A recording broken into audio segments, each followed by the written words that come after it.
नमस्ते। आज हम जरा गहराई में उतरकर ये समझने की कोशिश करेंगे कि ब्रिटिश शासन ने भारत के सामाजिक और शैक्षिक ताने बाने को आखिर बदला तो कैसे। और सबसे बड़ा सवाल, क्या ये वाकई में सुधार के लिए था या फिर ये सब नियंत्रण का एक बड़ा खेल था।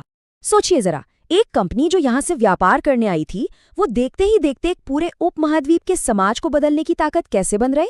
यही वो सवाल है जो आज हमारे इस विश्लेषण के केंद्र में है। चलिए साथ मिलकर इस दिलचस्प कहानी की एक एक परत को खोलते हैं। तो आज की हमारी चर्चा का सफर कुछ ऐसा रहेगा। सबसे पहले देखेंगे कि उनकी नीति के दो मुख्य स्तंभ क्या थे। फिर शिक्षा को लेकर जो एक बड़ी बहस छिड़ी, उसकी बात करेंगे।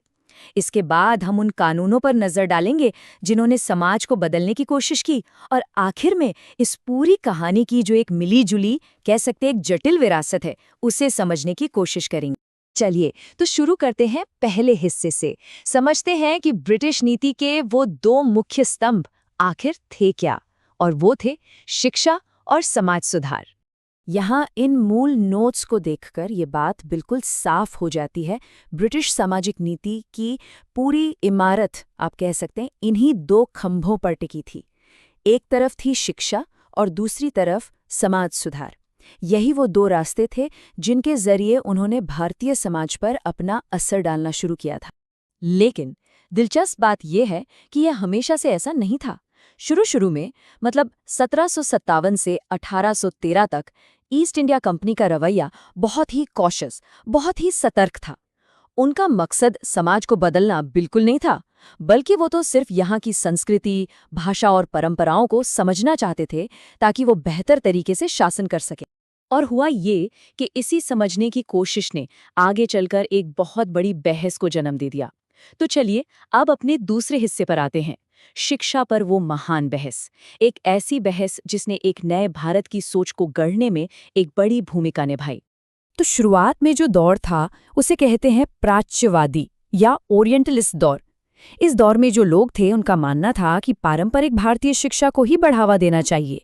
और इसी सोच का नतीजा था कि 1781 में कलकत्ता मदरसा बना, 1784 में एशियाटिक सोसाइटी ऑफ बंगाल की स्थापना हुई और 1791 में बनारस संस्कृत कॉलेज खोला गया।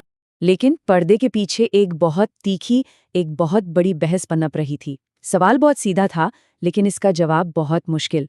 शिक्षा का असली मकसद क्या हो?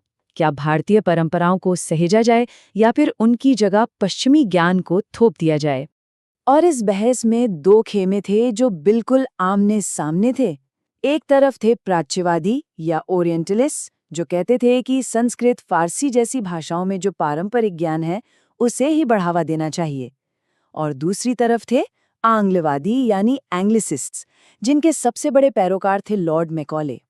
उनका लक्ष्य बिल्कुल साफ था, अंग्रेजी के जरिए ऐसे भारतीय तैयार करना जो खून और रंग से तो भारतीय हों, पर अपनी सोच, अपनी पसंद और अपनी नैतिकता में पूरी तरह अंग्रेज।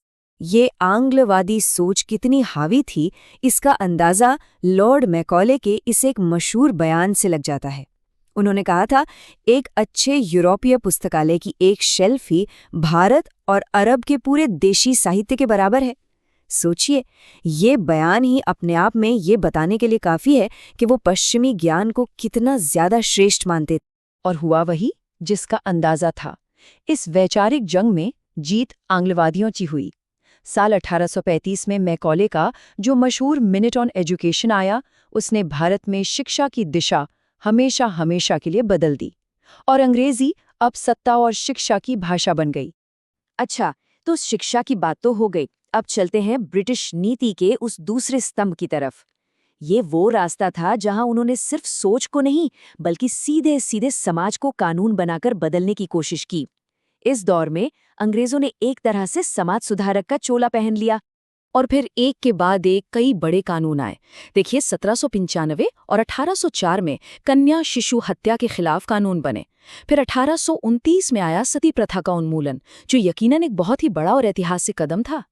इसके बाद 1843 में दास प्रथा को खत्म किया गया, और 1856 में विधवा पुनर्विवाह अधिनियम पास हुआ, जिसने विधवाओं को दोबारा शादी करने का कानूनी हक दिया। तो शिक्षा में इतना बड़ा बदलाव, समाज में इतने सारे कानून, इन सब का कुल मिलाकर असर क्या हुआ? अब हम पहुंचते हैं अपने अंतिम हिस्से पर और समझने की कोशिश करते हैं इस पूरी कहानी की जटिल विरासत को, जिसके अच्छे और बुरे यानी सकारात्मक और नकारात्मक दोनों ही पहलू थे। चलिए पहले सकारात्मक पहलुओं को देखते हैं। इसमें कोई शक नहीं कि इन नीतियों ने भारत में आधुनिक, धर्मनिरपेक्ष और वैज्ञानिक सोच की नींव रखी। पहली बार ये सिद्धांत बना कि लोगों को शिक्षा देना सरकार की भी जिम्मेदारी है। और हाँ, इन्हीं उदारवादी विचारों से राजा राममोहन राय जैसे भारतीय समाज सुधारकों को भी अपने आंदोलनों में मदद मिली। और नतीजा, देश में स्कूलों और विश्वविद्यालयों का एक पूरा नेटवर्क खड़ा हो गया। लेकिन जैसा कि होता है, सिक्के का हमेशा एक दूसरा पहलू भी होता है, और ये स्रोत नोट्स हमें साफ साफ दिखाते हैं कि इन नीतियों के कई गंभीर नकारात्मक पहलू भी थे, जिन्हें हम नज़रअंदाज बिल्कुल नहीं कर सकते। तो दूसरी तरफ का तर्क ये है कि इन सब का असली मकसद भारत का भला करना नहीं, बल्कि अपने औपनिवेशिक हितों को साधना था। मतलब एक ऐसा छोटा सा पढ़ा लिखा वर्ग तैयार करो जो प्रशासन चलाने में उनकी मदद कर सके। आम जनता की शिक्षा की किसी को कोई फिक्र नहीं थी। इसका नतीजा ये हुआ कि समाज में अंग्रेजी जानने वालों और न जानने वालों के बीच एक बहुत बड़ी खाई बन गई, और महिला शिक्षा या तकनीकी शिक्षा की बातें तो हुईं, पर जमीनी स्तर पर उनके लिए बहुत कम काम हुआ। और इसका सबसे बड़ा नुकसान ये हुआ कि भारत की जो अपनी सदियों पुरानी ज्ञान परंपराएं थीं, वो धीरे धीरे कमजोर पड़ती चली गईं। तो घूम फिरकर हम वापस उसी सवाल पर आ जाते हैं जहां से हमने ये चर्चा शुरू की थी। क्या ये नीतियां भारत की प्रगति के लिए थी, या फिर ये ब्रिटेन के नियंत्रण को और मजबूत करने का एक औजार थीं? शायद इसका कोई सीधा साधा जवाब नहीं है। सच शायद इन दोनों के कहीं बीच में छिपा है। और यही वो सवाल है जो आज भी इतिहासकारों के बीच एक बड़ी बहस का मुद्दा है, और हम सब के लिए सोचने का एक विषय भी।